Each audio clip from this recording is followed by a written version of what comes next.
Halo selamat pagi pemirsa, di bulan baru ini Kilas Nusantara Pagi hadir menyapa Anda dengan 3 berita terhangat dari dalam negeri. Mengawali bulan September, kami ajak Anda menyaksikan berita-berita baik dari dunia ekonomi.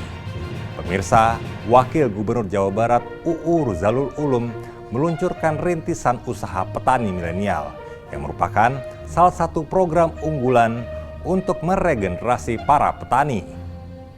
Selanjutnya, dari sektor perkebunan, Dinas Perkebunan dan Peternakan Provinsi Kalimantan Selatan bersama Universitas Lambung Mangkurat dan Institut Pertanian Bogor IPB mengembangkan aplikasi program swadaya untuk memudahkan para petani memantau pergerakan harga sawit.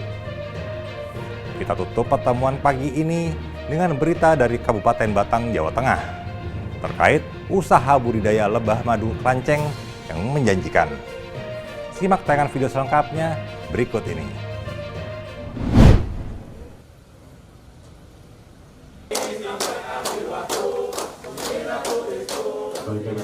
Pemerintah Provinsi Jawa Barat kembali meluncurkan program petani milenial. Kali ini Wakil Gubernur Jawa Barat UU Ruzanul Ulum meluncurkan rintisan usaha petani milenial di bidang perkebunan di pelataran Kafe Kopi Mahkota, Kabupaten Garut, Jawa Barat, Selasa 31 Agustus. Program petani milenial ini dikembangkan untuk meregenerasi para petani di Jawa Barat. Selain melibatkan petani muda, program ini pun menggunakan sentuhan teknologi 4.0 untuk memaksimalkan hasil panen yang terbatas oleh luas lahan. Pemprov Jawa Barat mendorong agar tercipta para petani baru dan muda supaya laju ekonomi di bidang pertanian dan perkebunan terus tumbuh. Ini karena hanya sektor pertanian dan perkebunan yang bisa bertahan di tengah pandemi selain sektor kesehatan. Menurut Wakil Gubernur Jawa Barat UU Ruzanul Ulum, selain memiliki ilmu bertani dan menggunakan teknologi pertanian, petani juga mesti berkolaborasi dengan pemerintah, perusahaan, dan perbankan. Petani milenial hari ini pertama harus menguasai tentang pendidikan pertanian.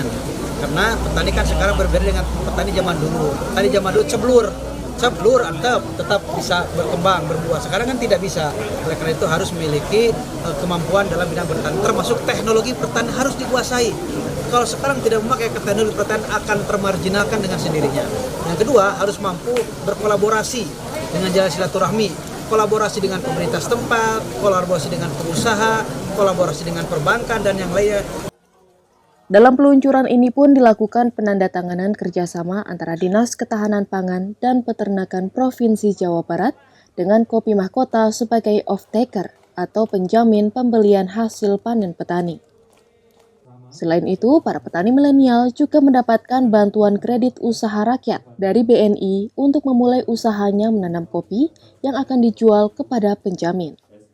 Dari Kabupaten Garut, Jawa Barat, Dian Hardiana, Kantor Berita Antara, mewartakan. Hari ini yang diresmikan di masa yang akan datang, itu yang kami harapkan. Karena kalau petani milenial hanya 25 orang, tidak akan berubah. Dinas Perkebunan dan Peternakan Dispunak Provinsi Kalimantan Selatan bersama Universitas Lambung Mangkurat ULM dan Institut Pertanian Bogor IPB membuat program pengembangan sawit swadaya dengan menggunakan pendekatan teknologi digitalisasi era 4.0 Selasa 31 Agustus. Melalui program digitalisasi tersebut, nantinya seluruh aktivitas rantai pasok kelapa sawit mulai dari petani, koperasi hingga pabrik kelapa sawit akan dikontrol menggunakan satu sistem digital sehingga tidak ada lagi petani yang terabaikan.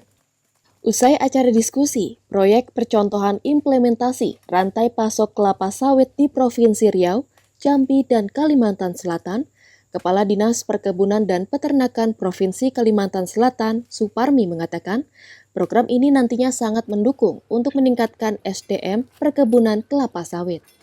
Kerjasama dengan ULM dan IPB ini adalah dalam rangka peningkatan kapasitas pekebun kelapa sawit. Ini yang tercantum amanah di dalam RAN KSB dan akan dilaksanakan instruksi ini melalui RAD KSB. Jadi ini sangat mendukung dalam rangka peningkatan SDM di tingkat pekebun sawit.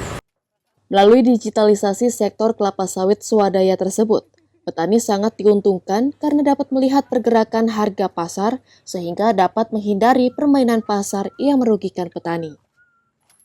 Sangat, karena semua terkontrol dan petani bisa memantau. Dia dengan punya akun, kemudian dia juga bisa masuk dan dia juga bisa melihat pergerakan harga referensi dan bagaimana juga peta kekuatan pasar, baik itu secara lokal, regional maupun nasional. Saat ini Pemprov Kalsel sedang menyusun rencana aksi pembangunan kelapa sawit berkelanjutan tahun 2021-2024.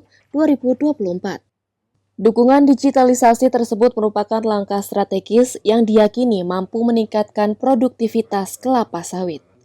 Dari Banjarmasin, Kalimantan Selatan, Latif Thohir, Kantor Berita Antara, mewartakan. 1.119.140. Di wilayah Kabupaten Batang, Jawa Tengah, terdapat banyak lebah yang menghasilkan madu, seperti halnya lebah jenis Trigona. Lebah Trigona memiliki 2 koloni, yakni Itama Jawa dan Leviceps. Lebah ini termasuk jenis yang tidak bersengat, memiliki tubuh berukuran kecil dan berkoloni di dalam batang pohon. Pada umumnya, lebah Trigona hidup dalam hutan. Namun di tangan Bambang Rianto, warga Duku Simangli, Desa Silurah, Kecamatan Wonotunggal, lebah ini bisa dibudidayakan di rumah. Bambang Rianto pada Selasa 31 Agustus mengatakan, untuk bisa mencapai masa panen, setidaknya dibutuhkan waktu antara 2 hingga 3 bulan. Ia menilai budidaya lebah Trigona sangat menguntungkan, apalagi di masa pandemi COVID-19. Sebab, lebah jenis ini bisa dibudidayakan tanpa perlu diberi makan. Lebah-lebah Trigona mencari makan sendiri di kebun maupun di hutan, sehingga tidak perlu mengeluarkan uang untuk memberi pakan. Keuntungannya itu menurut saya itu budidaya yang paling ringan, dari bibitnya masih di alam masih banyak, terus hasilnya juga untuk sementara ini di musim pandemi seperti ini madu sangat bagus, penjualannya juga lumayan, Mas. Dalam sebulan, Bambang Rianto bisa menjual madu sekitar 30 botol atau 15 liter. Kendati permintaan cukup tinggi pada masa pandemi, ia tidak menaikkan harga. Kemasan madu berisi 250 ml dijual dengan harga Rp125.000, sedangkan kemasan berisi 200 ml dibanderol Rp100.000. Adapun madu dalam botol besar berisi 450 ml dijual seharga Rp200.000. Untuk memasarkan produknya, Bambang Rianto memilih cara daring dan sudah merambah Jakarta, Bandung, hingga Malaysia. Dari Batang, Jawa Tengah, Yusuf Fatoni, Kantor Berita Antara, mewartakan.